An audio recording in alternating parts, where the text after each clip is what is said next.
Good morning. कैसे हैं आप सभी? बढ़िया हैं? तो पेपर देखा आप लोगों ने? कहीं इधर उधर देख लिया हो गलती से? अच्छा चलो, देखिए आपको एक बात बता देता हूँ बहुत अच्छी वाली, जो आपको याद रखनी है। सबसे बड़ी बात है कि देखिए आपका टॉपिक जो था हम लोगों ने पढ़ाया था नंबर सिस्टम, ठीक है बेटा। अभी आपस की वार्तालाप बंद करिए, थोड़ा पढ़ने पे फोकस करें। पंचायती तो होती ही रहती है, और देखो ऊपर वाला कहता है कि महिलाओं को बनाए बात करने के लिए, तो ये रुकना तो पॉसिबल ही नहीं है, पर कम से कम क्लासरूम में तो नहीं होना चाहिए ना। सुने ध्यान से, जो हम लोगों ने आपको टॉपिक पढ़ाया था वो था आपका संख्या पद्धति, जो कि सीईटी ग्रेजुएशन लेवल के सिलेबस में नहीं था। जो आपके 10+2 का अगर आप एग्ज़ाम देते हैं तो है, आरएएस की आप प्रिपरेशन करते हैं तो आरएएस के एग्ज़ाम में भी है, ठीक है। अब बात आती है कि सर हमने तो एक ही टॉपिक पढ़ा था, दूसरा तो हमें आपको पता ही नहीं है। तो देखिए सबसे बड़ी बात है कि हमारा एक जो सबसे बड़ा फ़र्ज़ है वो ये है कि हम लोग जैसे ही पेपर आता है ना, उसके बाद हमारा काम क्या होता है कि जैसे आपने देखा क्वेश्चन आया, उसके बाद हम वो स्क्रीनशॉट लेते हैं अपनी क्लासों से, क्योंकि क्लासें यूट्यूब पर रहती हैं हमारी, जहाँ हमने वो क्वेश्चन एज इट इज़ पढ़ा रखा है। इवन मैं मैथमेटिक्स का टीचर हूँ, मैथ्स और रीजनिंग ही पढ़ाता हूँ, लेकिन मैं अगर जैसे हम साइड सब्जेक्ट की बात करें तो मैं कंप्यूटर और पॉलिटी पढ़ाता हूँ, जो मैं आपको बताया था बहुत अच्छे तरीके से। कंप्यूटर और पॉलिटी का भी एक प्रश्न बाहर नहीं है पेपर से। अरे जैसा लिखा है ना कि देखो ये ऐसे लिखा है, same to same at is copy, मतलब बिल्कुल एकदम जैसा था वैसा का वैसा ही, एक अक्षर चेंज नहीं हुआ पॉलिटी में, जैसा लिखाया वैसा का वैसा छपा हुआ है पेपर में। तो आपको चिंता करने की आवश्यकता तो बिल्कुल है ही नहीं है, ठीक है। रही बात उसकी कि सर कैसे पढ़ना होता है, क्या करना होता है, वो हम अपने आप सिखा देंगे आपको। उस दिन आपने शायद देखा होगा, वो बॉस हैं अपने जो उस दिन आए थे, भाई देखो वही सैलरी देते हैं, बड़े सर हैं अपने, मैं उन्हीं के अंडर में काम करता हूँ। और रही बात, देखो सर ने उस दिन बोला था कि महिला आरक्षण के लिए सर जी कह रहे कि बोलना चाहिए, बताया था सर ने? नहीं बताया था? तो भाई देखो अगर सब महिलाओं के लिए बोलेंगे तो लड़कों के लिए भी तो कोई बोलेगा ना। क्यों भाई, बात सही है कि नहीं है? बोलना पड़ेगा ना। इसलिए मैंने बोल दिया। मैं सर अगर आपको लगता है कि ये उचित है तो कोई दिक्कत नहीं है, हाँ अगर आपको ऐसा लग रहा है कि अनुचित है तो आप वीडियो बना दो। तो बताओ मैंने क्या गलत कहा उसमें? भाई अगर आपको लगता है कि बेस्ट है तो मत बनाओ, आपको लगता है बेस्ट नहीं है, बनानी चाहिए वीडियो तो बना दो। कंटेंट तैयार करने की मेरी जिम्मेदारी है। बोलते अरे यार तुम फालतू में, वो कहते हैं मधुमक्खी के छत्ते में हाथ दिला रहे हो। मैंने कहा क्यों? बोले यार इससे भड़क जाता है मामला। मैं सर कुछ नहीं भड़कता है, अपनी सोच का फ़र्क है। देखिए आप सोचिए किसी चीज़ को। अच्छा आप लोग देखिए, आप लोग तो अभी कंपटीशन से बहुत दूर हैं, क्या आप लोग मानते हैं ये सही था? फेयर नहीं है ना भाई। एक तो आप महिलाओं को तो 50% दे दो, लड़कों के पास बचा 9.5% के आसपास, और आप अच्छी तरह जानते हैं कि कंपटीशन की तैयारी करने में लड़कों की संख्या ज़्यादा होती है, लड़कियों की संख्या कम होती है। तो ये तो गलत कर दिया ना आपने लड़कों के साथ में। हाँ 33% कर देते चलता, आप सीधा सीधा 50-50 बांट दिए। मतलब जैसे 5000 भर्ती आएगी तो 2500 तो लड़की लगेंगी, बाकी 2500 में SC ST OBC जनरल सब लगेगा, और लड़के भी लगेंगे, MBC EWS निपटा दिया सरकार ने, और वो 2500 लड़कियाँ तो लगेंगी नौकरी। तो गलत कर दिया ना थोड़ा सा। तो वो सोचने का विषय है, बाकी ये चीज़ें मैटर नहीं करती हैं। बाकी देखिए पेपर बहुत अच्छा था, अच्छे पेपर आए थे, और पेपर का लेवल यही होना चाहिए। और पेपर जैसा मैंने खुद सोचा था कि यार ऐसा बनना चाहिए, रियलिटी में पेपर गवर्नमेंट ने वैसा ही बनाया, बहुत शानदार था। और मैं आपको पता होना चाहिए, शायद मैंने सैटरडे के दिन आपकी छुट्टी रखी थी, तो उस दिन दिवस क्या है कि मेरी ड्यूटी लगी थी सीईटी के पेपर में। आपने देखा होगा जब आप कभी कंपटीशन का पेपर, खैर आप लोगों ने दिया नहीं है, जब आप देंगे तो जब आपका जब कंपटीशन का पेपर होता है तो ड्यूटी देने वाले टीचर्स तो अलग होते हैं जो आपके पेपर में ड्यूटी देते हैं। आपने तो क्या अभी सरकारी एग्ज़ाम वैसे दिए हैं जो अपने BA का, BSc का, 12th का, 10th का। अभी आप कंपटीशन के पेपर की क्लासरूम में कभी गए नहीं हैं, तो वहाँ क्या है 2 कर्मचारी आते हैं आपके पेपर दिलवाने के लिए, और 2 कर्मचारी ऐसे होते हैं, एक तो होता है उसी विद्यालय या कॉलेज का व्यक्ति, और एक होता है जिस डिपार्टमेंट का पेपर होता है ना। जैसे कि मान लीजिए LDC का परीक्षा है तो पूरे राजस्थान के LDC जितने भी हैं उन सबको बुलाया जाएगा ड्यूटी के लिए। मतलब एक सरकार का आदमी होता है और एक उस विद्यालय या उस कॉलेज का व्यक्ति होता है। उसके बाद जब पेपर चल रहा होता है तो एक टीम आती है फ्लाइंग वाली, जैसे आप लोग की फ्लाइंग तो कॉलेज के आदमी आते होंगे, तो इससे तुमको ये लगता है हाँ ठीक है यार ये वही तो है, वो दिन भर घूमता रहता है, क्या ही टेंशन है। लेकिन सोचो आप बाहर से फ्लाइंग आ जाए एकदम, तो अलग फीलिंग आती है कि नहीं आती है। तो वो उड़न दस्ते में थे हम लोग, सर भी थे, मैं भी था, और उस समय फीलिंग अलग ही आती है भाई साहब। स्कूल वाले कॉलेज वाले ऐसे सरेंडर हो जाते हैं जैसे मतलब हमने बहुत बड़ा क्राइम किया, जब कुछ नहीं किया उन्होंने। जैसे ही सरकारी गाड़ी जाके रुकती है, जी सर जी सर, मतलब ऐसे हिलता बन कि मतलब कि क्राइम करा रहे हो स्कूल में। अरे भाई तुम पेपर दिला रहे हो, तुम्हें दिक्कत कहाँ आ रही है भाई, तुम फर्जीवाड़ा करा नहीं रहे, 1 नंबर से पेपर हो रहा है, फिर दिक्कत कहाँ है। तो बहुत सारी चीज़ें हैं, अच्छा लगा, पेपर का लेवल बढ़िया था, बच्चों ने पेपर भी दिया, और लगभग मैं इतना कह सकता हूँ जो एक सरकार ने लाइन बनाई ना 40% चाहिए पास होने के लिए, बहुत कम बच्चों के आएंगे। अब आप कहोगे सर इतना टफ था क्या? हाँ, अगर बच्चे की तैयारी को देखते हुए देखा जाए तो टफ था पेपर, और हम लोग अगर टीचर के दायरे से देखें तो टफ नहीं था, क्योंकि हम लोग दिन रात पढ़ाते हैं। तो देखो मैथ्स का हमने एक टॉपिक पढ़ लिया आपका, ठीक है, और अब एक रीजनिंग का टॉपिक पढ़ेंगे, फिर मैथ्स का पढ़ेंगे, ऐसे पढ़ते रहेंगे अपन, सही है ना। तो थोड़ा तुम्हारा क्या जो माथा बोर हो गया ना वो ठीक हो जाएगा। आज तुमको हम ये सिखाते हैं तुम कितनी उम्र के हैं, किस दिन तुमने जन्म लिया है, ये सारी चीज़ें, बहुत अच्छा टॉपिक है। तो देखिए अब शोर शराबा नहीं करना। देखो आज का जो आपका टॉपिक रहेगा वो है आपका, सबके घर में रखा होगा कि नहीं रखा है? रखा है ना। हाँ, तो देखने का काम आता है दशहरा कब है, दिवाली की छुट्टी कब होंगी, इन्हीं के लिए काम लेते हैं हम तो इसे, ठीक है। अब देखिए कैलेंडर, अब सबसे बड़ी चीज़, अच्छा बताइए जब हम कैलेंडर की माप स्टार्ट करेंगे, देखो लिखना किसी को नहीं है, इसमें जितना है ना वो सब सीखने का होता है। आज मैं आपको बहुत अच्छी चीज़ें सिखा के भेजूंगा, टेंशन लेने की आवश्यकता नहीं है 1 घंटे में। अब समझो, देखो कैलेंडर में क्या क्या होता है वो आपको समझना है। पहले सबसे छोटी इकाई आप अच्छी तरह जानते हैं कि दिन होता है आपके पास में। अच्छा, दिन से छोटा जो होता है वो हम लोग टॉपिक पढ़ेंगे घड़ी, इसके बाद जो क्लॉक आता है उसमें पढ़ेंगे, सेकंड पढ़ेंगे, मिनट पढ़ेंगे, घंटा पढ़ेंगे, तभी तो मिलके दिन बनेगा कि नहीं बनेगा। तो वो पढ़ते हैं हम लोग घड़ी वाले टॉपिक में। तो देखो सबसे छोटी इकाई होती है आपकी दिन, और दिनों से मिलके क्या बनता है आपका सप्ताह।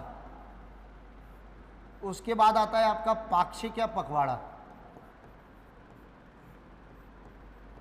नाम सुना है इसका? नहीं सुना है। उसके बाद आएगा आपका महीना, और फिर उसके बाद आएगी आपकी वर्ष। अब देखो ध्यान से, देखो दिन तो आप अच्छी तरह जानते हैं कि देखो एक ही दिन होता है पूरा, हम लोग यही पढ़ते हैं बार बार, अब तक पढ़ते हुए यही आए हैं। सप्ताह में कितने दिन होते हैं आपके? 7 दिन होते हैं। पाक्षिक या पखवाड़ा में कितने दिन होते हैं आपके? 15 दिन होते हैं। और आपको अच्छी तरह पता है कि इन 15 दिनों को 2 भागों में बांटा गया है। एक तो होता है आपका देखो कृष्ण पक्ष। अब देखो कृष्ण पक्ष जब होता है जब तो आपकी अमावस्या आती है, ठीक है। एक होता है आपका शुक्ल पक्ष,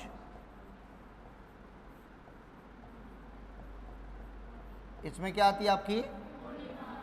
पूर्णिमा आती है, जो कि अभी आने वाली है, सही है। उसके बाद देखिए महीने में आपके देखो 28 दिन भी होते हैं, 29 दिन भी होते हैं, 30 दिन भी होते हैं, और 31 दिन भी होते हैं। बात करें वर्ष की तो वर्ष में देखो 365 भी होते हैं और 366 दिन भी होते हैं। यहाँ तक किसी को कोई दिक्कत? अब काम की बात समझिए ध्यान से यहाँ से, कि जब हम बात करते हैं वर्ष के बारे में, ठीक है, जब हम वर्ष की बात करते हैं देखो वर्ष होती है आपकी 3 प्रकार की। सबसे पहला साधारण वर्ष होती है आपकी, फिर होती है आपकी लीप या अधिवर्ष,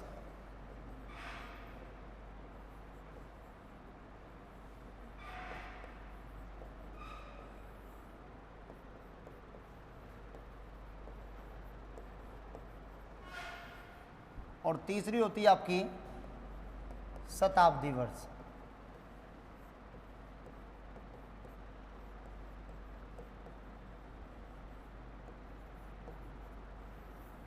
ये 3 प्रकार की वर्ष हमको पढ़नी है, एक तो नॉर्मल ईयर, एक लीप ईयर और एक सेंचुरी ईयर, जो कि शताब्दी वर्ष होता है।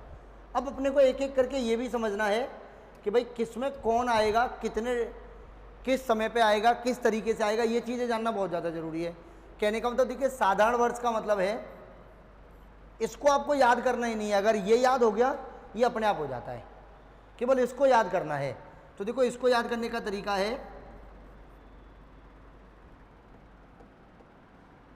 कि ऐसी वर्ष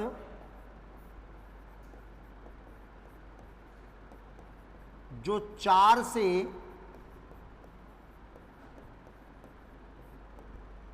पूर्णतः विभाजित हों, मतलब जिनमें 4 का डिवाइड चला जाता है, वो सब तो होती हैं आपकी लीप ईयर। बाकी सब कैसी होती हैं आपकी? बात समझ में आई कि नहीं आई? याद ये रखना है, 4 का डिवाइड करके देखिए, अगर डिवाइड कंप्लीट जा रहा है तो वो कैसी आपकी लीप ईयर है, वरना बाकी सब कैसी कहलाएंगी आपकी साधारण वर्ष। कोई दिक्कत आएगी क्या बताइए? ठीक है, जिनमें 4 का भाग नहीं जाता है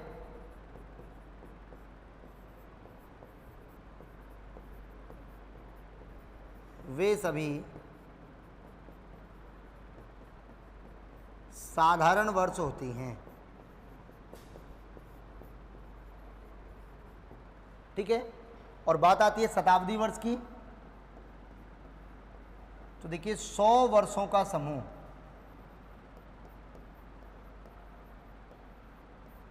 मतलब 100 ईयर का अगर एक ग्रुप बना दे वो क्या कहलाएगा आपका? शताब्दी वर्ष कहलाएगा। बात समझ में आ गई कि नहीं आ गई? यहां तक किसी को कोई दिक्कत? देखिए दोबारा से एक बार फिर से रिपीट करते हैं। अगर हम बात करें कि हम कैलेंडर की जब शुरुआत करते हैं तो उसकी सबसे छोटी इकाई क्या होती है आपकी? दिन होता है। दिन में कितने दिन होते हैं आपके? एक दिन। दिनों से मिलके क्या बनता है आपका? सप्ताह। सप्ताह में कितने दिन होते हैं आपके? 7 दिन। फिर 2 सप्ताहों से मिलके क्या बनता है आपका? पाक्षिक या पखवाड़ा। कितने दिन होते हैं आपके? 15 दिन। उसके बाद क्या होता है आपका? महीना। महीने में देखो 28 दिन भी हो सकते हैं, 29 भी हो सकते हैं, 30 भी हो सकते हैं और 31। उसके बाद क्या आता है आपका? वर्ष। एक वर्ष आपकी 365 दिन वाली होती है और एक आपकी 366 वाली होती है। देखो 365 वाली साधारण होती है और 366 वाली आपकी लीप ईयर होती है। देखो वर्ष को कितने भागों में बांटा गया है आपका? 3 भागों में। एक आपकी साधारण वर्ष, एक आपकी लीप या आदि वर्ष और एक आपकी शताब्दी वर्ष। देखो जिनमें 4 का भाग चला जाता है वो सब आपकी लीप ईयर हैं, बाकी सभी बची हुई क्या है आपकी? साधारण है। अगर 100 ईयर का ग्रुप बन जाता है तो वो क्या कहलाती है आपकी? शताब्दी। अब आपके दिमाग में एक बात और आएगी तुरंत की, देखिए ये शताब्दी भी आपकी 2 प्रकार की होती है। अरे तो लिखाने के लिए तो देंगे, अभी टेंशन कर, पूछ ले भाई साहब ले।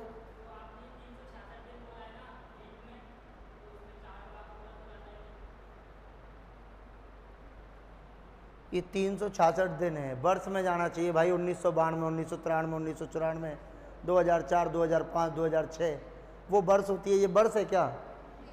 पटरी से उतर गई ना तुरंत। ये तो देखो ये तो तुरंत की तुरंत 10 सेकेंड की बात है। अभी जब इसको पढ़ाए हुए 4 महीने हो जाएंगे, फिर पेपर देने जाओगे उसके बाद तो फिर पूरा ही उतर जाएगा मामला। क्यों फिर याद थोड़ी रहता हम क्या पढ़े थे 2 महीने पहले। अच्छा ईमानदारी से बताओ कॉलेज कब से आना स्टार्ट किया तुमने? इस सेशन में कॉलेज आना कब से स्टार्ट किया है? 1 जून से? सितंबर में आए हो? 5 अगस्त को आए थे। 6 अगस्त को क्या पढ़ा था याद है तुमको? नहीं पता? ईमानदारी है, एक्सेप्ट करो उसे। नहीं पता ना, तो आप सोचो कंपटीशन का कैसे पता चलेगा? वहां तो आपकी देखो 3 चुनिंदा विषय हैं तुम्हारे पास में। आपके पास में आपके खुद के द्वारा चुने हुए 3 विषय हैं कॉलेज में, जिन्हें आप जानते हो वही तो चुनते हैं। कंपटीशन में चुनने का अवसर नहीं होता है। कंपटीशन में तो आपको केवल नौकरी चुननी है कि भाई मेरे को रेलवे की तैयारी करनी है, तो फिर रेलवे बताएगा तुमको कहाँ पढ़ना है।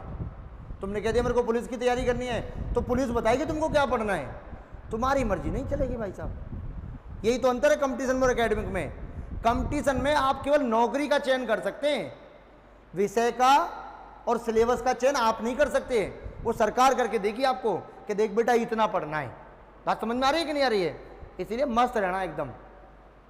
अपने को एक ही चीज सोच के रखनी है मस्ती के साथ। देखो जितनी तुम सोचते रहोगे, जितनी टेंशन लोगे, उतने पिछड़ते जाओगे कंपटीशन में। और जितना मस्ती के साथ रहोगे, मैं गारंटी दे रहा हूँ नौकरी लग जाएगी। अभी तुम लोगों ने गुरुजी को केवल 5% समझाए, सुना है। मैंने 100% सुना हुआ भाई 3 साल में। मैंने उनकी अच्छाई को भी देखा हुआ है, मैं उनकी बुराई को भी देखा हुआ है, मैं उनके गुस्से को भी देखा हुआ है, मैंने उनके टीम के साथ क्या बिहेवियर रहता है उसको भी देखा हुआ है। उनको किसी से कोई मतलब नहीं है। गुरुजी का है कि सबसे फर्स्ट और लास्ट पहलू यही है कि अमित सर मुझे बेस्ट काम चाहिए, फालतू की पंचायती नहीं। अब टीम क्या करेगी मुझे कोई लेना देना नहीं है, मैं तेरे को पकड़ लूँगा भाई। अब टीम क्या करेगी वो मेरे को देखना है, मेरे को पढ़ाना भी है। अब सोचो 360 डिग्री पे घुमाना पड़ता है दिमाग को। आपको भी ऐसे ही रखना है कंपटीशन में। ज्योग्राफी की क्लास है, तुरंत दिमाग की रील ज्योग्राफी पे आ जानी चाहिए। मैथ्स की क्लास हुई, तुरंत मैथ्स पे आ जाओ रिटर्न होके। रीजनिंग पढ़ाया, रीजनिंग पे आ जाओ रिटर्न होके। जब आपने कल्चर पढ़ा तो कल्चर पे पहुंच गए। मतलब ऑटोमेटिक चेंज होना चाहिए आपके दिमाग में, उसके लिए कहना नहीं पड़े। अभी कोई स्कूल की क्लास थोड़ी है, हाँ भाई बताओ कल कहाँ तक पढ़ लिए थे, बंद हो गया भाई। ये उठ के आई इधर भाई, इसको उठा के दे मेरे को। ये लोग ध्यान ही नहीं देते यार चीज़ों पे। मैनेजमेंट ही तो होता है कोचिंग चलाने का सबसे बड़ा, सबसे पहला पहलू मैनेजमेंट होता है। अगर मैनेजमेंट बेस्ट है तो फिर सब कुछ हो जाएगा। अरे बेटा ऐसे नहीं निकलेंगे ये। देख उसको निकालने से बेहतर है तो इसको भी निकाल देता। देख ये निकल जाता है इसमें से। पहली बार देखा नहीं? देखा ही पहली बार है? क्यों? अच्छा आज से पहले नहीं देखा कभी? हाँ पर सही, तूने कौन सा ऑर्केस्ट्रा पार्टी में काम किया जो देखेगा? अब रुक मेरे को देखने दे चलेगा कि नहीं चलेगा ये।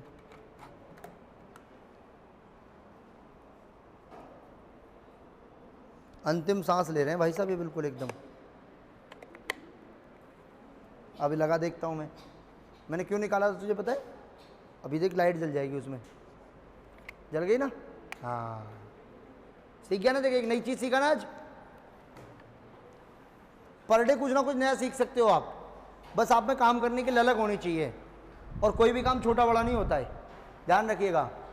देखो भाई हमने छोटा छोटा काम किया तभी तो हम बड़ा करने लगे। जैसे कि देखो हम 28 तारीख को गए नौकरी, बढ़िया। हालांकि नौकरी थोड़ी थी वो तो हम ज़बरदस्ती लगवाए थे जुगाड़ वुगाड़ लगा के। अब सबसे बड़ी बात है आदमी के दिमाग में क्या प्रश्न आता है कि अरे यार ये तो फ्लाइंग में आया, इसको तो पैसा मिल रहा होगा। भाई सीखने को मिलता है। वहाँ हम लोग उस दिन जब गए तो पैसे के लिए थोड़ी गए थे, हम ये सीखने गए कि सरकारी आदमी कैसा लगता है। अच्छा ईमानदारी से बताओ, तुम लोग जानते हो हमें, जो बच्चा हमें ऑनलाइन पढ़ता है वो जानता है, लेकिन जो सीईटी का पेपर देना है वो तो यही समझेगा ना भाई साहब आर्य सरकारी है। बताओ गलत है सही है? जब आप सरकारी फ्लाइंग के साथ जाओगे, 4 कर्मचारी आपके साथ में, एसडीएम भी आपके साथ में, तहसीलदार आपके साथ में, आरटीओ वाला ऑफिसर जो उड़न दस्ता में बैठता है, वो बड़े बड़े अधिकारी आपके साथ में, और उनके साथ आप भी चल रहे हो उसी रुतबे के साथ, डायरी पेन और एकदम बढ़िया अलग ही रुतबा टाई वाई लगा के, तो सबको यही लगे ना अधिकारी है। किसी का पता हम प्राइवेट कर्मचारी हैं? आप बताओ। यही फील करना होता है। सीखने को तभी मिलता है। आप अपने आप को उस जगह डिजर्व करो कि यार मैं यहाँ तक पहुँच सकता हूँ भाई। अच्छा पहुँच कैसे सकता हूँ? जब मेहनत करूँगा। अभी आज से पहले काहे नहीं बुलाया हमको? किसी ने नहीं बुलाया। उसका रीज़न क्योंकि हम उतने काबिल ही नहीं थे भाई। आप कब नौकरी में पहुंचोगे? जब आप काबिल दिखाओगे अपने आप को। तो देखो अब शताब्दी वर्ष की हम बात करें, अब तो 366 निकल गया ना। हाँ अभी मैं सब बता दूंगा, टेंशन नहीं लेना। ये भी 2 प्रकार का होता है आपका। एक तो देखिए होती है आपकी साधारण शताब्दी, साधारण शताब्दी वर्ष, और दूसरी होती है आपकी लीप शताब्दी वर्ष।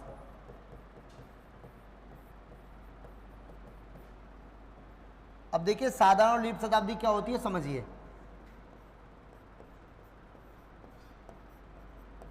सौ से पूर्णतः विभाजित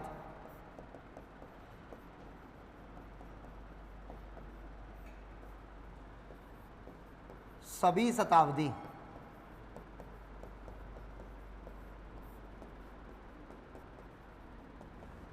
साधारण होती हैं, जिनमें 100 का भाग चला जाएगा वो सब तो कैसी हो गई आपकी? साधारण। और लीप वाले में क्या है आपका? 400 से पूर्णतः विभाजित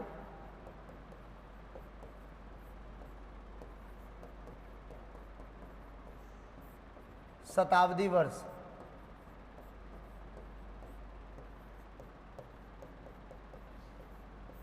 लीप शताब्दी वर्ष होती है।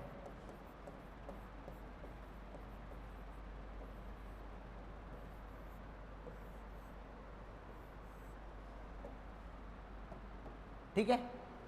अब देखो 400 से विभाजित का मतलब, जैसे कि देखो एग्जांपल के तौर पर 400 है, 800वीं वर्ष है आपकी, 1200 है, 1600 है, 2000 है। अभी देखो कुछ दिन बाद 2400 भी आएगी, पर हम और तुम सब लोग निकल लिए होंगे तब तक, क्योंकि अभी तो 2100 आने में बहुत दिन बाकी हैं, क्योंकि अभी तो 2024 चल रहा है और 2024 का मतलब है 76 ईयर्स रिमेनिंग इस साल के अंदर, और 76 तुम में से और हम में से कोई नहीं रह पाएगा, क्योंकि देखो 20 तो नॉर्मली 18 में एज ऑन एवरेज अगर हम बात मानूँ तो 18 साल तो सबकी उम्र है, और 18 और 76 कितना होता है बताओ? 94 होता है कि नहीं होता भाई? अब 94 ईयर तक कोई जिएगा तुम में से? क्योंकि अपन क्या है, हाइब्रिड आदमी, अपन तो वर्तमान ज़माने के हैं। वर्तमान ज़माने का मतलब है हम लोग ऐसे फूड्स, ऐसी चीज़ें यूज़ कर रहे हैं कि हम लोग 90 तो बहुत दूर की बात है। आप आज इस बात को नोट करके रख लो, अगर किसी को याद रह जाए। पर ये कि देखो तुमसे पहले तो अपन ही चले जाएंगे, सही है ना? अभी देखो तुम जब तक हमारी उम्र में आओगे तब तक हम उस उम्र में चले जाएंगे जिस उम्र में आपके अभी वर्तमान में पिताजी वगैरह हैं। सही है कि गलत है? सोचने का है तो तुमसे पहले चले जाएंगे, उसके बाद बताओगे किसको? इसलिए सोचने की आवश्यकता तो खत्म ही है। सही है ना? समझो ध्यान से। तो आपको समझना क्या है कि यहाँ तक तो अभी हो सकता है हमारे बच्चों के बच्चे, उनके भी बच्चे, पता नहीं कहाँ जाके पीढ़ी हो सकता है समाप्त हो जाए, प्रलय सृष्टि वृष्टि अपने जाने के बाद तो कुछ भी हो जाए, में क्या दिक्कत है? और देखिए मैं आपको एक चीज़ और अच्छी समझाता हूँ। हमारे पिताजी तो यही सिखाते हैं। अब आपके पिताजी क्या सिखाते हैं पता नहीं, लेकिन आप सिखा सकते हो। हमारे पिताजी एक ही बात कहते हैं कि देखो इतना कमाओ। हम गुरुजी को यही बोलते हैं बार बार, तो गुरुजी समझ नहीं पाते हमारी बात को। बार बार बोलते हैं तू दिमाग नहीं खराब कर, मैं मस्त। मैंने कहा ठीक है सर, आपकी मर्जी है। हमारे पिताजी एक ही बात कहते हैं, इतना कमाओ जितना तुम खर्च कर सको। साला तुम्हारे पैसे वो दूसरा मजे नहीं लेना चाहिए बाद में। दुनिया में यही हो रहा है, कमा लेते हैं। और आप देखो उन पिताजियों की हालत, ओल्ड एज होम में पड़े हुए हैं। लड़का क्या होता है, एकदम बड़ा होता है, पिताजी को खूब सारा पैसा होता है, पिताजी को वृद्धावस्था में जाके भर्ती करा देते हैं। मैंने कहा आप इधर रहो, अब हो गया काम। कम से कम हज़ारों स्टोरी देख सकते हो आप। और अभी लेटेस्ट स्टोरी एक सामने आई है, मैं तो अभी कल या परसों तो देख रहा था। एक बंदा जिसका एक लड़का जज है इलाहाबाद हाई कोर्ट में, बड़ी लड़की एसडीएम है, छोटा लड़का कलेक्टर है, तीनों बच्चे टॉप क्लास पोस्टों पे हैं। बंदे ने जीवन भर सरकारी नौकरी की, टीचर था वो व्यक्ति, टीचर से रिटायर हुआ, आज वर्तमान में उसकी 84 ईयर ओल्ड व्यक्ति है और आज वृद्धावस्था आश्रम में पड़ा हुआ है। बताओ तो भाई ऐसे जीवन का क्या मतलब रे? बताओ तुम लोग। तो हमारे पिताजी यही कहते हैं इतना कमाओ जितना तुम खर्च कर सको। गलती से तुम चले गए, निकल लिए इधर से, तो तुम्हारे पैसे पे दूसरा ही मजे लेगा। बच्चों को अपनों को इतना आप अव्वल कर दीजिए कि देख भाई अब मैंने तेरे को बड़ा कर दिया, तुझ में अगर हुनर होगा तो तू कमा के पैसे वाला बन सकता है, वरना भाई देखो मैंने जिम्मेदारी नहीं ली है तेरे को पालने की, तेरे को बड़ा करने की जिम्मेदारी ली। और रियलिटी यही है, बड़ा करने की ही जिम्मेदारी होती है माँ बाप की, उसको जीवन भर पालने की जिम्मेदारी नहीं होती है माँ बाप की। अरे अंबानी के लड़के को क्या पता यार कंपटीशन क्या होता है, उसको क्या पता कैसी होती है जीवन। उसने तो भाई पैदा होते ही बड़ी बड़ी विशाल गाड़ियाँ देखी हैं उसने क्या देखा भाई जीवन में। हाँ रियलिटी में अगर रियलिटी देखनी है तो इन अंबानियों के पिताजी थे धीरू भाई अंबानी, उनको पूछो कि रियलिटी किसे कहते हैं, जीवन किसे कहते हैं। तो रियलिटी यही कहती है आपने कितना कमाया, अगर आपके पैसे को देख के आपका बच्चा बिगड़ रहा है तो तुम्हारी गलती है, वो किसी तीसरे आदमी गलती थोड़ी है। और ज़्यादातर यही हो रहा है। अभी देखो तुमने देखा ना राजस्थान के डिप्टी सीएम का लड़का रील बना रहा है, वो देखा तुमने, वायरल हो रहा है। डिप्टी सीएम बोल रहा अभी तो वो 18 साल का नहीं हुआ, तो चला 18 साल का लड़का नहीं होता तो उस पर तुम लोग कानून लगा देते हो सरकार कि 18 साल से कम उम्र का अगर व्यक्ति गाड़ी ड्राइव करता है 4 व्हीलर, क्योंकि देखो 18 साल से कम में आपके पास लाइसेंस नहीं हो सकता है। तो राजस्थान सरकार का जो RTO एक्ट है वो ये कहता है कि अगर 18 साल से कम उम्र में आप 4 व्हीलर गाड़ी ड्राइव करते हैं और आप अगर पकड़े जाते हैं तो आपको 3 साल की सज़ा और 50,000 का जुर्माना है। तो इसका मतलब यही हुआ कि वो डिप्टी सीएम का लड़का उस पर तो लागू ही नहीं होगा। अब तुम जानते हो यही तो होता है कार्यक्रम का। मैं गारंटी दे रहा हूँ अगले 5-7 दिन में देख लेना डिप्टी सीएम का पद खत्म हो जाएगा उसका, उसको इस्तीफा देना पड़ जाएगा और बेटा की जेल होगी 100%, कोई नहीं बचा सकता। क्योंकि देखिए भाई साहब बीजेपी सरकार अलग टाइप की है, वो उधर दिल्ली से जो आदेश आता है वो होता है इधर तो पर्ची में लिख के आ जाएगा। और दिमाग देखो ना आप लोग, आप कहते हैं ना कि सर ये बात नहीं होती है, ये नहीं मान सकते, देखो उनको देखो ना तुम लोग, जो पहले सीएम थी उसी से पर्ची खुलवाई थी कि बताओ तुम मुख्यमंत्री का नाम क्या है। वो भाई साहब लास्ट मोमेंट तक वसुंधरा जी यही सोच रही थी कि कहीं ऐसा तो नहीं पर्ची मेरा ही नाम लिखा हो। और जैसे ही उसने खोला उसमें बड़ा भजनलाल शर्मा, वो बेचारा पीछे बैठा 5वीं 7वीं लाइन में कॉर्नर पे, उसको थोड़ी पता था मेरे को मुख्यमंत्री बनाएंगे। और जैसे ही उसने पर्ची खोली बनका भजनलाल शर्मा मुख्यमंत्री। वो आदमी तो ये सोच रहा मैं पता है ऐसा वो ऐसा लग रहा कि मैं तो पता नहीं कहाँ विदेश में सपने देख रहा हूँ एकदम। भाई 5 मिनट पहले तक कोई आदमी भाई साहब विधायक है, अचानक से उससे कह दे अच्छा जैसे देखो तुम अभी क्या हो विद्यार्थी हो ना, अभी अचानक से कल में आया और आपसे कह दिया भाई तुम RAS बन गए, तुम कहोगे बन के हैं कब, हम तो कुछ किए ही नहीं थे। या फिर मैं इनसे आके कह दूं भाई साहब तुमको 20 साल की जेल होगी, मैंने कहा क्यों, हम तो कुछ किए। तो ये शॉकिंग न्यूज ही तो है। तो भैया देखो जीवन में राजयोग लिखा होता है ना, उसके लिखा होता है नहीं, उस आदमी को हम अच्छी तरह जानते हैं। वो आदमी 10 साल में सरपंच नहीं बन पाया, 2 बार हार गया था, 2005 वाले चुनाव में आ रहा, 2010 वाले चुनाव में आ रहा, और देखो राजस्थान का मुख्यमंत्री आज। जो आदमी सरपंच नहीं बन पाया वो सीएम है। इसको कहते हैं टैलेंट नहीं है, ये किस्मत होती है। और किस्मत 100 में से एक ही आदमी की होती है, 99 को खुद बनानी पड़ती है। अब आप ये कहोगे भाई मेरी किस्मत में होगा खाना मिल जाएगा, मैं कह रहा भाई साहब मैं तुमको बेड पे बांध के पटक देता हूँ 1 महीने तक, किसी की गारंटी है कोई खिला दे तुमको? जब तक तुम अपने हाथ पैरों से कष्ट नहीं करोगे तब तक नहीं। मैं आपको 56 भोग बना के तुम्हारे बेड पर रख दिया और तुम्हारे हाथ पैर बांध दिए, मैंने कहा खाओ भाई साहब, तो पता तुम्हारे दिमाग से सेंटेंस ये नहीं निकलेगा कि भाई साहब मेरे को खोलो, पता क्या है मेरी किस्मत में नहीं था भाई साहब, नहीं तो मैं खाता है इसको 100%। उस जगह भी आप क्या सोच रहे हो कि मेरी किस्मत में नहीं है। आपको यह सोचना चाहिए कि मेरे हाथ पैर खोल दीजिए मैं खा के दिखा सकता हूँ, लेकिन जब हाथ पैर ही बंधे रहेंगे तो खाऊंगा कैसे? सोचो आप किसी चीज़ को, लेकिन आदमी सोच ही नहीं पाता। आप भी यही कहते हो कुछ भी अगर गलत होता है तो मेरी किस्मत में ऐसा ही था, नहीं था भाई, किस्मत खुद बनानी पड़ती है, होती नहीं। अगर आपको ऐसा लगता है कि होती है तो आपकी गलतफहमी है, निकाल दो इस चीज़ को दिमाग से। पहले तो सब लोगों ने अपने दिमाग में ये तो भर रखा है कि किस्मत होती है, नहीं होती है। जैसा जैसा आप कर्म करते जाएंगे किस्मत आपको वैसा वैसा देगी। आप ये सोचें कि मेरी किस्मत में होगा तो मैं BA सेकेंड ईयर में पास हो जाऊंगी, मैं गारंटी दे रहा भाई साहब तुम एक दिन किताब मत पढ़ो, पास होकर दिखा दो लो। अच्छा किस्मत में होगा तो हो जाऊंगी, तो किस्मत में है तो फिर पढ़ाई क्या कर रहे हैं? अगर किस्मत में सरकारी नौकरी होती तो पढ़ने थोड़ी आता बच्चा। आपको कर्म करना पड़ेगा, उसके बाद ही तो किस्मत बनेगी। आप कर्म करिए, कुछ मत सोचो, ऑटोमेटिक किस्मत बदल जाती है। बाकी तुम्हारी मर्जी है। जब देखो इसके अब आपको लिखना है, जब देखो 100 हो गया आपका, 200 वर्ष हो गई आपकी, 300 हो गई, जब देखो 1700, 1800, 1900, 2100, 2300, ये सब क्या हो जाएंगी आपकी साधारण शताब्दी। तो फटाफट आप इसे एक बार नोट करिए, फिर अपन आगे बढ़ते हैं। जल्दी नोट करो।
मंडे ट्यूसडे रीजनिंग पढ़ा करेंगे और वेडनेसडे से लेकर सैटरडे तक मैथ्स पढ़ा करेंगे। और आप कितनी दूर रहते हैं यहाँ से? सब लोग ज़्यादा दूरी से तो नहीं आते हैं? वो ज़्यादा दूरी हो 50-40 किलोमीटर किसी की, तो फिर संडे को बुलाना स्टार्ट करते हैं आपको। आ जाएंगे ना आप लोग सभी? हाँ, थोड़ा कॉलेज की ड्रेस में ठीक भी नहीं लगता एकदम बढ़िया। संडे के दिन आओ आराम से बढ़िया एकदम रिलैक्स माइंड में, फिर तुमको फीलिंग आएगी हम कंपटीशन क्लास में बैठे हैं। अभी तुमको लग थोड़ी रहा है, अभी तुमको ऐसा लगता है कॉलेज में अलग से चल गया ये एकदम, ये कोई अलग पार्ट है कॉलेज का, अंदर से फीलिंग आती है।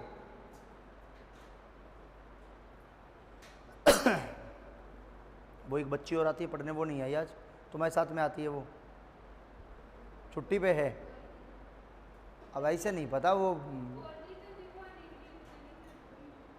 और ऐसे नहीं पता क्यों नहीं आई बस। अब देखो, अब फिर कल देखेंगे ऐसे बढ़ के एक ऐसे लिख दिया सर तुमने 6, ये दिक्कत होती है अपने साथ में। कंपटीशन की क्लास में छुट्टी नहीं होनी चाहिए। अरे समझ में तो आ रहा है ना सबको? पक्का? चलिए बहुत बढ़िया।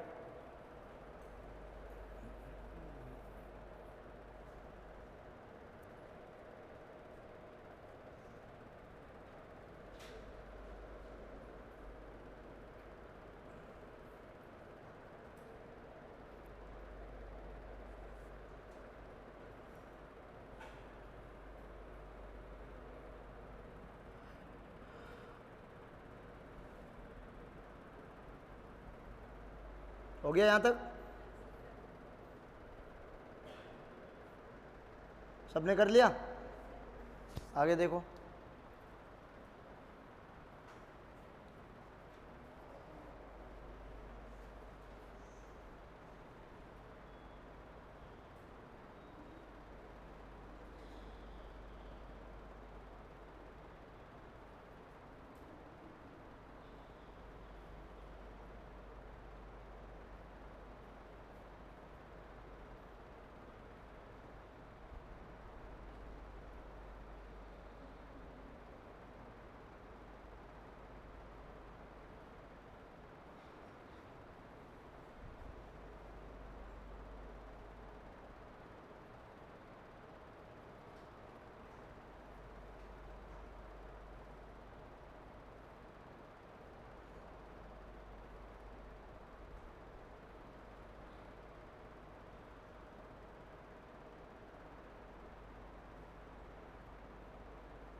लेट कैसे हो गए बेटा? ट्रैफिक हो जाता है, ज़्यादा ट्रैफिक था? जल्दी निकला करो फिर घर से, तो कम रहेगा, फिर लेट हो जाते तब हो जाता है ट्रैफिक। हो गया? चलिए अब मेरे साथ साथ लिखें आप लोग, ठीक है? हेडिंग डालें, देखो दिनों के कोड। अब देखो मैं आपके सामने जो चीज़ लिखने वाला हूं ये सब याद करने की है, और ये आपको ओरली याद रहना चाहिए, जैसे पढ़ा याद होता है ना ऐसे। तो देखो दिनों के कोड में आप अच्छी तरह जानते, देखो रविवार जो कि आपका कल निकल गया, फिर सोमवार, कितने दिन होते हैं आपके? 7 ही तो होते हैं। फिर देखिए मंगलवार, फिर आपका बुधवार, फिर आपका गुरुवार, फिर आपका शुक्रवार, और फिर आपका शनिवार। ठीक है? अब देखिए रविवार का कोड कितना आपका? 1, सोमवार का कितना? 2, मंगलवार का 3, बुधवार का 4, गुरुवार का 5, शुक्रवार का 6 और शनिवार का कितना? 0। याद रहेगा सबको? रविवार से स्टार्ट करना है, शनिवार तक जाना है, 1 से लेके 6 तक गिनती तो बराबर है, उसके बाद 7 की जगह 0 लिखना है आपको। ठीक है? पहला काम।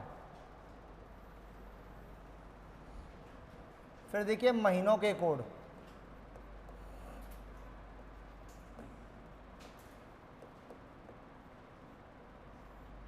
अब देखिए महीनों के कोड, जनवरी, फरवरी, मार्च,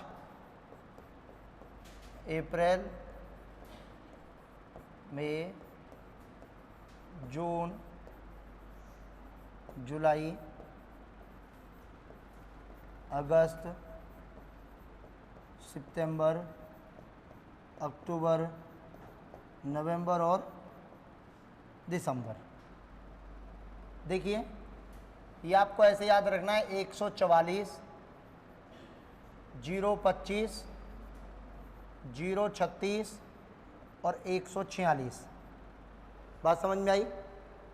144, 025, 036, 146। अब बात क्या याद रखनी है आपको, यदि वर्ष लीप है तो जनवरी का हो जाएगा 0 और फरवरी का कितना लेंगे अपन, 3। देखिए अगर जो आपको वर्ष दे रखी है आपके प्रश्न में, वो अगर आपकी लीप वर्ष है तो 2 चेंज होंगे केवल, जनवरी में और फरवरी में, बाकी पूरा वैसा का वैसा ही रहेगा अगर लीप ईयर है तो। वरना नॉर्मल ईयर है तो आपको चिंता करने की आवश्यकता नहीं, कोडिंग यही चलेगी आपकी। कैसे प्रयोग होगा, क्या होगा, क्या करना है, सब बताऊंगा मैं आपको, चिंता नहीं करने, आप तो उतारते रहो साथ के साथ। नोट कर लिया यहां तक आपने सबने? बेटा लिख लिया? सोच रहे हो अभी? सोचने से कुछ नहीं होता। फिर देखिए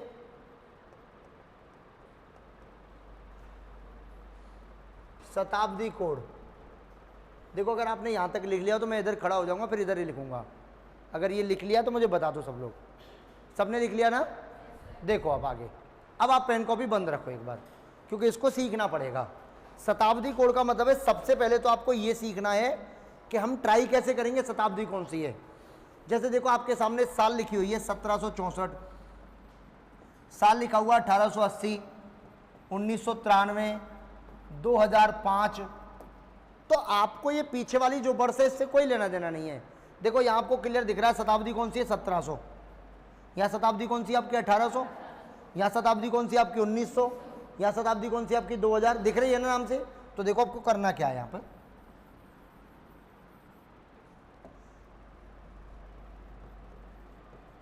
प्रश्न में दी गई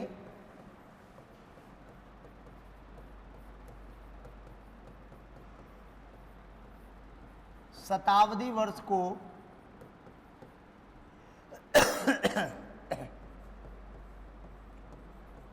400 से भाग लगाते हैं तो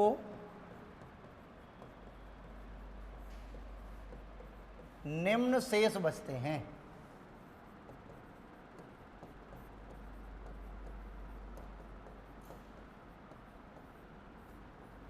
जिनकी कोडिंग निम्न है। अब देखो आप अच्छी तरह जानते हैं, हमने इकाई अंक पढ़ा था, याद आया आप सबको? यूनिट डिजिट में हमने क्या बताया, कितने का डिवाइड करते हैं, 4 का।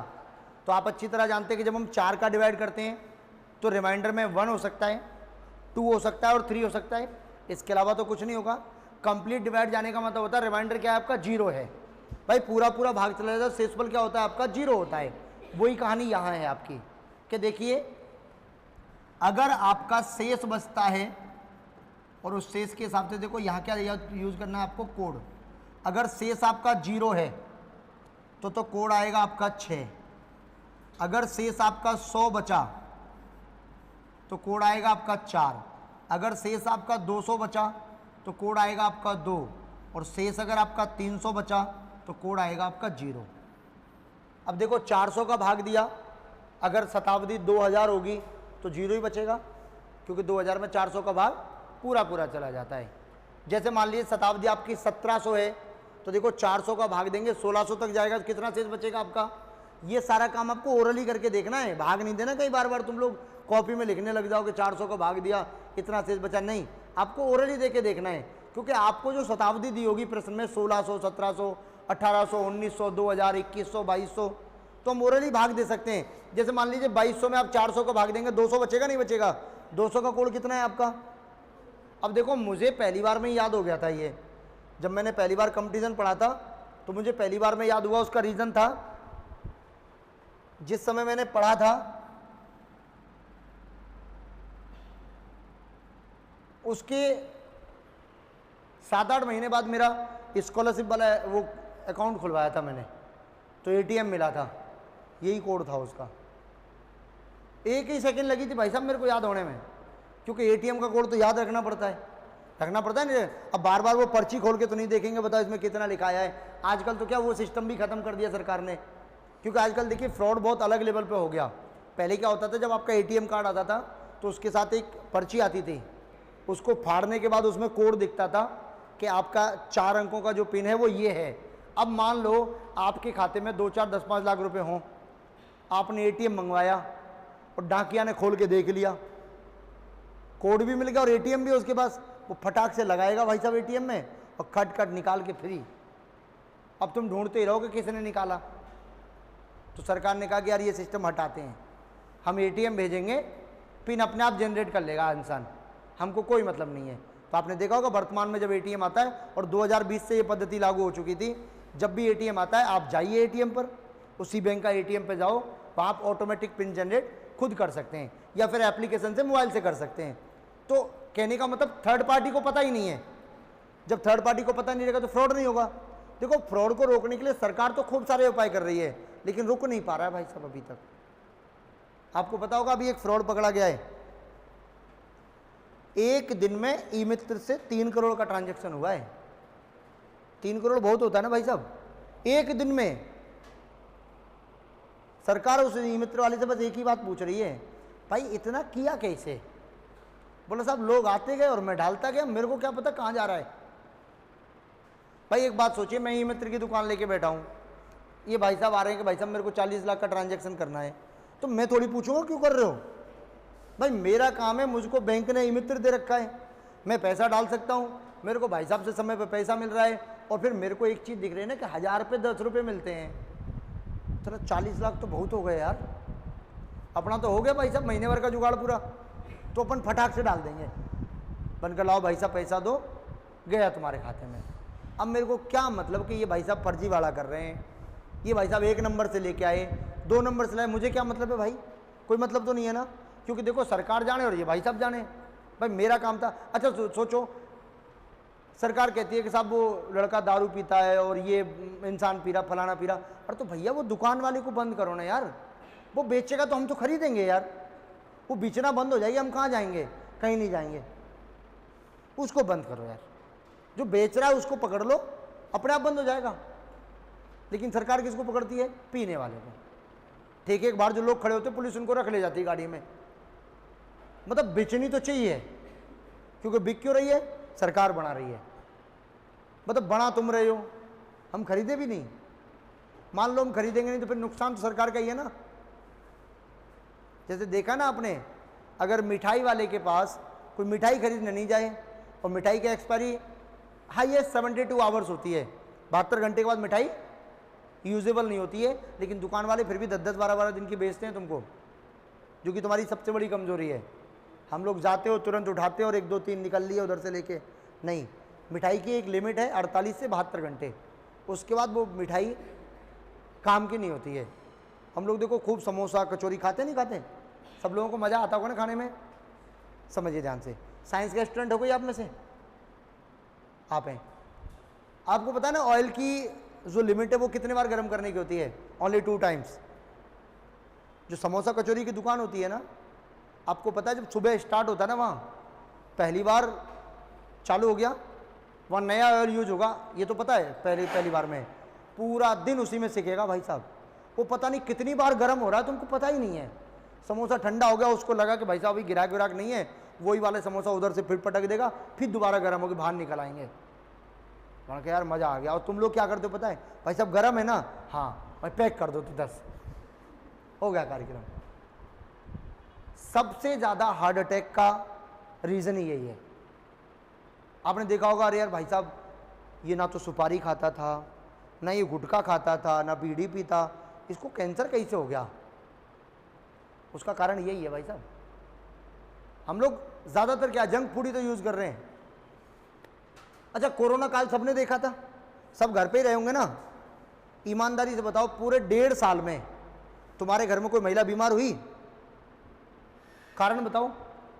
बाहर का चाट सब बंद, जो भी बनाना है घर में बनाना है, और घर का बनता है एकदम शुद्ध। कोई बीमार नहीं हुआ भाई साहब पूरे 1.5 साल में। अगर घर में एक आदमी को अगर थोड़ा बुखार भी आ गया ना, तो भी उसने किसी को नहीं बताया, बड़कापन झेल लेंगे, ये साला हॉस्पिटल ले जाकर भर्ती कर देंगे, उधर कोई ना जाने का ना कोई आने का, इधर ही ठीक है। तो भाई पहले कैसे ठीक हो गया? अभी सिर में दर्द होता तो घर को अदर कर देते हैं अपन, वो भाई सिर में दर्द हो रहा है बांध लेंगे, वो बड़ा मतलब नौटंकी चालू हो जाती है बढ़िया वाली। तो गलत है ना ये। आप 1.5 साल भी तो झेले थे ना ये चीज़।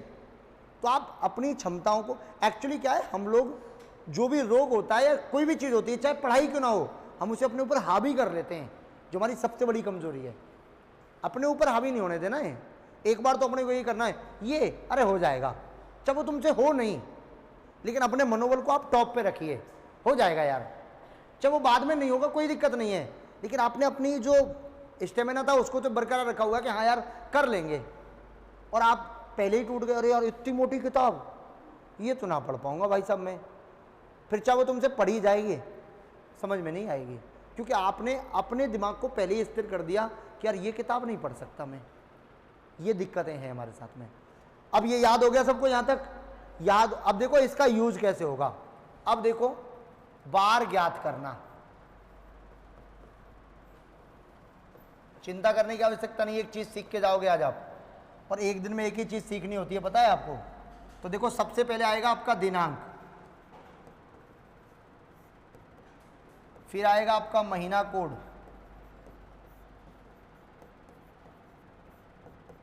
फिर आएगा आपका शताब्दी कोड,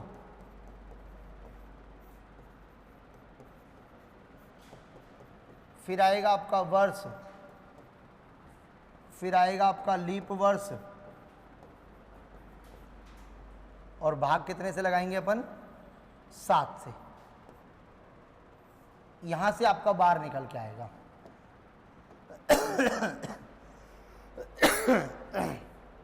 अब देखो ध्यान से, दिनांक आपके प्रश्न में दी होगी आपको ऑलरेडी, 15 जून, 16 जून, 5 मार्च, 9 अप्रैल, ऐसे दी होगी। महीने का कोड मैं आपको लिखा दिया हूं, शताब्दी का कोड मैंने आपको लिखा दिया। जो भी आपको साल लिखी मिलेगी 1964, 1992, 2005, 2007, उसमें से आपको पीछे वाली वर्ष को उठाना है। जैसे 2005 लिखा हुआ तो वर्ष कितनी है उसमें? 5, क्योंकि 2000 तो शताब्दी है। जैसे 2013 लिखा हुआ है तो 2000 हो गई शताब्दी, उसका कोड तो हमने यहाँ प्रयोग कर लिया, बाकी के शायद 13 साल बच गई, 13 साल को कहाँ रखना है? अब कहानी अटकती है देखो इस पे आके। तो जो आपके प्रश्न में लिखी हुई है सन, जैसे कि देखो 1993 लिखा हुआ है, 2007 लिखा हुआ है, 2018 लिखा हुआ है, इसमें आपको क्या करना है कि जो सबसे लास्ट में जो आपकी वर्ष दिख रही है आपको, इसको आप 4 से डिवाइड करेंगे, क्योंकि लीप ईयर निकालने का तरीका क्या है? 4। जितनी बार पूरा पूरा भाग जाएगा वो लीप ईयर है। जैसे कि देखो इसमें भाग दोगे आप 4 का, तो 4 चौके 16, इसका मतलब 4 लीप ईयर पूरी हो गई 2016 तक। अगली लीप ईयर तो 2020 पर जाके आएगी। जब देखो इसमें 4 का भाग लगाओगे, 4 एकम 4, इसमें 4 का भाग लगाओगे, देखो 23 बार जाएगा। इसका मतलब जितनी बार पूरा पूरा डिवाइड जाएगा वो क्या कहलाएंगे? आपकी लीप ईयर। और कितने का डिवाइड करना है? जैसे कि देखो एग्जाम्पल के तौर पर आज कितनी तारीख है आपकी? 30 सितंबर, 30 सितंबर 2024। देखो अगर अपन ने सही किया है इसको और सही पढ़ा है तो आज कौन सा बार है आपका? सोमवार। सबको पता है सोमवार है ना। अगर इससे हम लोगों ने निकाला और मंडे आ गया मतलब अपन सही चल रहे हैं। तो देखो दिनांक कितनी है इसमें? 30। कितनी है दिनांक आपकी? 30। उसके बाद देखिए महीना कौन सा है? देखो सितंबर का कोड अपने उसमें देखो 6 दे रखा होगा, दे रखा है ना 6, तो कितना लिखेंगे 6 लिखेंगे प्लस। फिर देखो आपको साल कितनी दिखी यहाँ पे 2024, तो शताब्दी कौन सी आपकी 2000 है या नहीं है? और 2000 को जैसे ही आप 400 से डिवाइड करेंगे तो 0 शेष बचेगा, बचेगा कि नहीं बचेगा? 0 का कोड क्या लिखाया है? देखो 6 लिखाया है, इसका मतलब एक और क्या आएगा आपका 6। उसके बाद देखिए साल कितनी है इसके पीछे 24, और देखो 24 को आप 4 से भाग लगाओ कितनी बार जाएगा? 6 बार। अब भाग कितने का देंगे? 7 का। दोबारा समझो पहले तो इसको। देखो सबसे पहले हमने क्या लिखा? दिनांक लिखा, फिर उसके बाद हमने सितंबर का कोड लिखा, उसके बाद हमने देखो 2000 वाला कोड लिखा, उसके बाद देखो हमने वर्ष लिखी, और उसके बाद देखो वर्ष को जैसे ही 4 से भाग दिया तो कितना आया आपका 6। यहाँ तक कोई दिक्कत किसी को? अब देखो इन सबको जोड़ दीजिए। देखो 6 कितना हो गया? 18, 18 और 30 कितना हो जाएगा आपका? 48, 48 और 24 को जब हम जोड़ेंगे तो 72 आएगा। बोलो बात सही है कि नहीं है? अरे बोलो बात सही है कि नहीं है? इसका मतलब क्या हो गया आपका? देखो 72 और अपॉन में 7, तो कितना शेष बचेगा आपका? 2। अब देखना 2 नंबर पर शायद हमने मंडे लिखाया कि नहीं लिखाया आपको? अरे लिखाया कि नहीं लिखाया? सही है ना इसका मतलब? कोई दिक्कत किसी को? अब देखो भाई साहब डेट ऑफ बर्थ बताओ अपनी। हाँ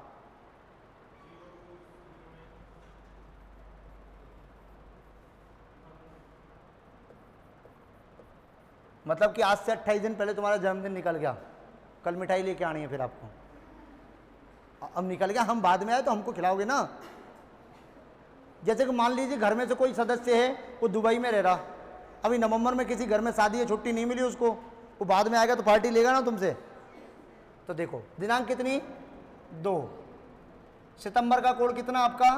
6, याद आया कि नहीं आया?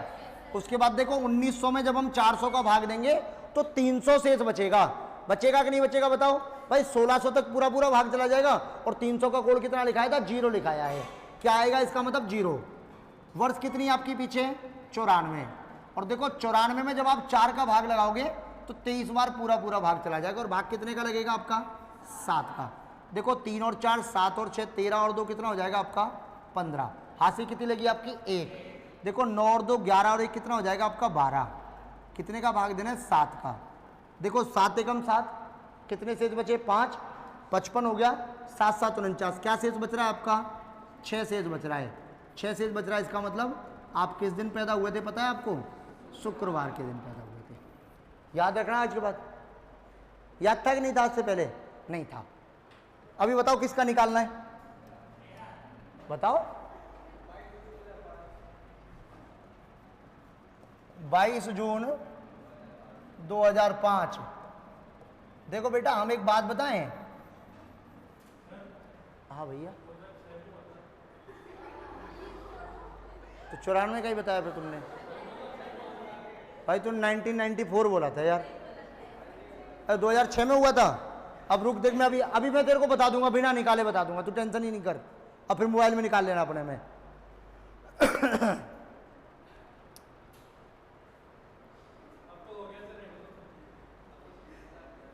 अब तो हो गया है इसका। चलो इसका निकालते हैं। मतलब मैंने तेरे को 28 साल का बना दिया है। 28 30 साल का हो गया भाई, ज़्यादा हो गया यार मामला है। तुम लोग टेंशन में आ गए होंगे कि जो 30 साल का है।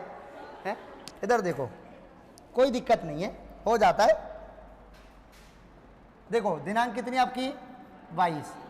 जून का कोड कितना आएगा आपका? 5। ठीक है। उसके बाद देखो 2000 की जगह कितना आएगा आपका? 6। अरे आपको ओरली याद हो जाएगा, 2000 बोले तो 6 होता है, 1900 बोले तो 0 होता है, अपने आप याद हो जाएगा। जब आप 5-7 क्वेश्चन करोगे ना ऑटोमेटिक याद हो जाएगा। 2000 का मतलब 0 बचेगा, 1900 का मतलब 300 बचेगा, 0 का 6 होता है, 300 का 0 होता है। बात सही है कि नहीं है? ऐसे याद रखना है। उसके बाद देखिए वर्ष कितनी है आपकी? 5, और 4 का भाग कितनी बार जाएगा? 1 बार, और भाग लगा दीजिए 7 से। देखो 22 और 5 27, और 6 कितना हो जाएगा आपका? 33। 33 और 6 कितने हो गए आपके? 39। 7 पंजे 35, क्या शेष बचेगा आपका? और 4 नंबर पर क्या लिखाया था हमने आपको बताओ? बुधवार लिखाया था। बात सही है कि नहीं है? कोई दिक्कत? और बताओ किसका निकालना है? चलो गांधी जी का निकाल लेते हैं, आने वाला ना अभी है, आने वाला है ना। कब आएगा बताओ? 2 अक्टूबर 2024 की बात करते हैं। आपको शायद पता होना चाहिए कि 2 अक्टूबर 2014 को प्रधानमंत्री नरेंद्र मोदी के द्वारा स्वच्छ भारत अभियान की शुरुआत की गई थी इंडिया में, कि भारत को साफ रखना है। ये करंट अफेयर्स का क्वेश्चन है और आपको सबको पता होना चाहिए 2014 में चालू किया था।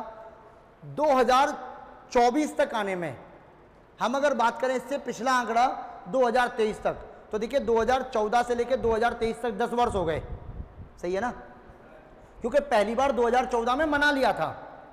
देखिए जन्मदिन क्या होता है, 1 साल बाद मनाना स्टार्ट होता है, लेकिन हम जब कोई दिवस मनाते हैं तो पहली बार सेम डे के दिन बन जाता है। जैसे कि मान लीजिए आज 30 सितंबर है, मैं मान लेता हूं आज एक मेहता ग्रुप का एनुअल डे है, एक एग्जाम्पल के तौर पे, तो इसका मतलब आज हमने मनाया 1 साल बाद मनाया है। और अगर हम बात करें जन्म लेने की, तो आज अगर किसी बच्चे ने जन्म लिया तो आज उसका जन्मदिन थोड़ी मनाएंगे, हम उसका जन्मदिन मनाएंगे 1 वर्ष के बाद में। कैलेंडर में ये चीज बहुत मायने रखेगी आपके लिए। लेकिन जब हम बात करते हैं किसी दिवस की, जैसे मान लीजिए आज हमने महिला दिवस कर दिया घोषित, जैसे 8 मार्च के दिन आप सबको पता है अंतर्राष्ट्रीय महिला दिवस आता है, तो पहली बार वो 8 मार्च के दिन मना लिया गया होगा। ऐसे ही स्वच्छ भारत अभियान कब आया था आपका? 2 अक्टूबर 2014 को, पहली बार जब आप मोदी की सरकार बनी थी, तब से लेकर 2 अक्टूबर 2023 तक आपके भारत का एक शहर है जो टॉप पर था आपकी स्वच्छता में, इंदौर। रियलिटी में देखो मैं आपको बता दूं बहुत अच्छे तरीके से, कोई क्या कहता है मैं नहीं जानता, मेरे सपनों का शहर है, मैं 7 साल रहा हूं, बहुत अलग यूनिक जगह है एकदम। आपको ऐसा फील होगा कभी नौकरी लगे, देखिए नौकरी लगने के बाद सबसे पहला काम होता है हमें भ्रमण करने का, क्योंकि देखिए जॉब लगने के बाद क्या है, आदमी स्थिर हो जाता है और चीज़ें हो जाती है कि यार अब अपन सेटल हैं, अब अपन खुद का पैसा खर्च कर सकते हैं। उसके बाद एक बार जाइएगा घूमने, शानदार है। पहली बार 2023 मतलब 10 वर्षों के बाद किसी शहर ने इसको बीट किया है। आपको पता अभी टॉप पर कौन है स्वच्छता में? सूरत 1 नंबर पे आ गया है, जो कि अब तक 10 साल से दूसरे नंबर पे था। इंदौर पहले पे आता था, सूरत दूसरे पे। आप किस शहर में बैठे हैं? जयपुर में। आपको पता है कौन से नंबर पे? बताओ। 54। मतलब हम देश के 53 शहरों को छोड़कर 54वें नंबर पे आते हैं, तब हम स्वच्छता में हैं। तो आप सोचिए अपन कितने पीछे हैं। अरे जोधपुर हमसे आगे भाई, जोधपुर हमसे बहुत आगे, 19वें नंबर पे है और हम 54 नंबर पे हैं। सोचने का है ना कि नहीं है? आपको पता होना चाहिए आगरा, जिसे गंदगी के नाम पर टॉप लेवल माना जाता है, आप शायद नहीं जानते होंगे, आगरा पूरे इंडिया में सबसे ज़्यादा गंदा शहर माना जाता है, क्योंकि आगरे के अंदर क्या चमड़े की फैक्ट्रियां हैं और जहाँ चमड़े का कारोबार होता है वहाँ ऑटोमेटिक गंदगी होती है। या आप जितने भी चमड़े के शूज वगैरह पहनते हो ना, बहुत टॉप क्लास पुलिस वालों के बूट आते हैं, हम चमड़े का जो पहनते हैं, जितना भी चमड़े की बेल्ट हो गई, चमड़े का जूता हो गया, मतलब या फिर हम चमड़े टाइप की, हम अभी सर्दी आएगी तो जैकेट पहनेंगे, ये टोटल वर्किंग आपके भारत में आगरा में होती है सबसे ज़्यादा। दूसरे नंबर पे कानपुर में होती है। तो आगरा वैसे असुरक्षित टाइप का था, मतलब गंदगी वगैरह, लेकिन सोचिए जब पहली बार 2014 में जब आंकड़े आए थे तो शायद आगरा का नंबर 113वां था। आज वर्तमान में वही आगरा 19वें नंबर पे स्टैंड करता है। तो सोचो अपन तो पीछे है ना, क्योंकि अपन अगर शहर को देखें तो शहर ठीक है, अपने जब अगर अपन शहर में जाएं तो ठीक ठाक है, लेकिन शहर से जब थोड़ा सा बाहर निकलते हैं पूरी कहानी पलट जाती है अपने शहर की। कितना गंदा है आप लोग खुद जानते हैं इस चीज़ को। सबसे बड़ी बात है ये चीज़ें एक व्यक्ति के अंदर आती है। एक्चुअली क्या ये बदलाव प्रति व्यक्ति होता है। जैसे कि देखो आपने देखा होगा अपन गाड़ी में चलते हैं 4 पहिया की में, अपन ने अगर कोई जैसे मान लीजिए चिप्स खाया या कुरकुरे खाया और अपन क्या करते हैं, जैसे ही खत्म होता है गाड़ी का शीशा डाउन किया और तुरंत फेंक दिया। ये होता नहीं होता है?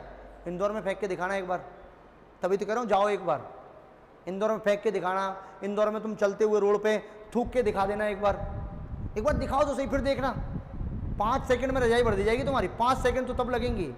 उधर भाई साहब जैसे ही तुमने मान लीजिए अगर गाड़ी का शीशा डाउन करके कुछ चीज़ फेंक भी दी तो भाई साहब कोई लोकल पर्सन वहाँ का तुम्हारी गाड़ी के आगे तुरंत गाड़ी लगा देगा, भाई साहब रोक, उठा के लाओ उसको जा।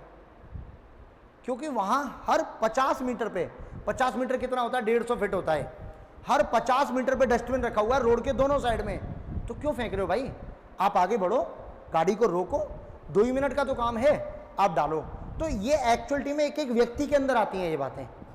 अब देखो हम बात करते हैं, देखो 2 अक्टूबर 2024 को जो कि आने वाला है, अपन को अच्छी तरह पता है 2 अक्टूबर का मतलब परसों की बात है, परसों का मतलब बुधवार आना चाहिए, सही बात है कि नहीं है? निकाल के देखते हैं। देखो दिनांक कितनी, 2 अक्टूबर का कोड कितना है, 1। उसके बाद देखो 2000 की जगह क्या आएगा आपका 6, 24 बरस हो गई आपकी, और लीप बरस कितनी हो गई आपकी 6, और भाग कितने का लगाना है आपको, 7 का। देखो 24 और 6 30, 30 और 9 कितना हो जाएगा आपका, 39 हो जाएगा है। भाग कितने लगाना है, 7 का। कितना शेष बचा आपका, 4, और 4 नंबर पर क्या लिखाया था हमने आपको, वेडनेसडे लिखाया था। और परसों भी क्या है आपका, बुधवार है। बात समझ में आई कि नहीं आई? अब बताओ किसी को कोई दिक्कत, यहाँ तक कर लेंगे ना? अब सुनो, अब ये तो हो गई बात। अब आप कहेंगे गुरुजी तुम क्वेश्चन दे देते हो फिर हल नहीं कराते हो। अब 5-7 क्वेश्चन लिखो जो तुमको ही निकालने हैं, अपनी कॉपी में सब लिखा हुआ है मैं, और आपको मैं डेट वो दे रहा हूं जो आप मोबाइल में सर्च कर सकते हैं। तो फिर मेरी आवश्यकता आपकी खत्म हो जाती है कि सर इससे सॉल्व कराएंगे। मैं आपको डेट देता हूं 2000 के बाद वाली सारी, और 2000 के बाद वाला पूरा कैलेंडर आप लोग देख सकते हैं अपने मोबाइल में, गो टू डेट करके तुरंत मिल जाता है, तो आप मैच करते जाना। तो लिखो, देखो 7 अप्रैल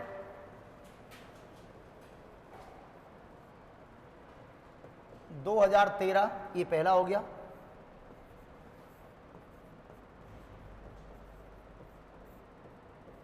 5 मार्च 2007,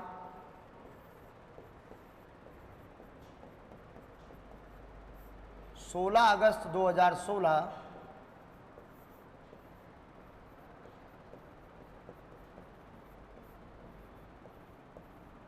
6 अप्रैल 2001,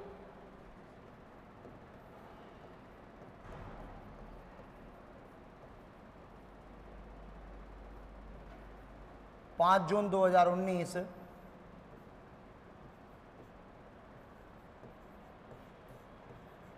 17 मई 2013,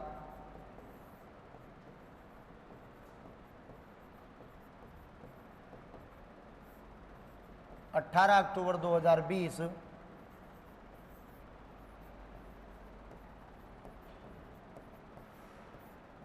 29 फरवरी 2008,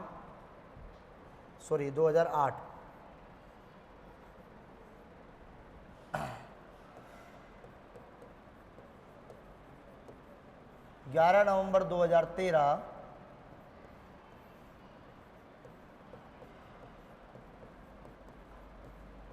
26 जुलाई 2021,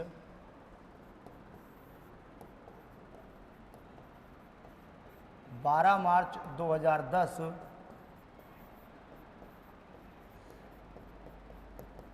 16 अगस्त 2022। ठीक है, ये सारी चीज़ें अपने को याद रखनी है और अच्छे तरीके से एक एक करके आपको इनकी डेटें और दिन निकालना है। आपको लगता है कि मेरा सही है, आप इसमें से किसी के पास फ़ोन होगा, एक बार फ़ोटो खींच लो।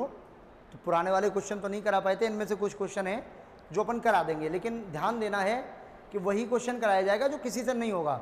क्योंकि देखो आपको अच्छी तरह पता है प्रत्येक महीना हम आपको लिखा दिए कि नहीं लिखा दिए कौन सा कोड आएगा, दिनांक का आपको पता है, आराम से कर सकते हैं।